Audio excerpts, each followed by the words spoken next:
Здравейте! Сега почнах да си зареждам електрическата кола, която наскоро си взех. Достатъчно удобна е.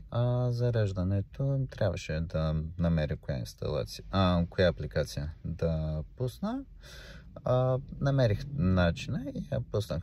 Това е нещо ново, но една от идеите ми е, че винаги трябва да има съотношение към новото.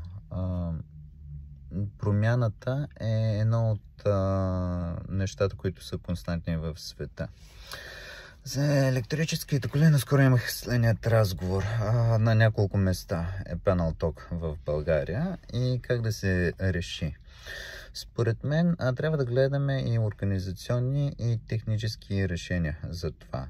Нека сега да разкажа за едно от техническите решения. Това не означава, че организационните решения са по-маловажни. Напротив, организационните решения са в първостепенни.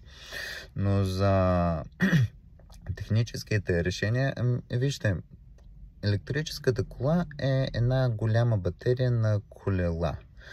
Ако в дадено населено място няма ток, тогава може да закараш една такава голяма батерия на колела там и да имаш ток.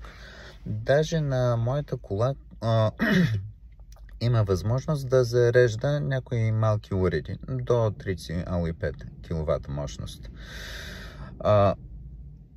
Очакването ми е, че когато има повече и повече коли, ако на дадено населено място падне тока, може да закараш една електрическа кола и тя да действа като батерия там.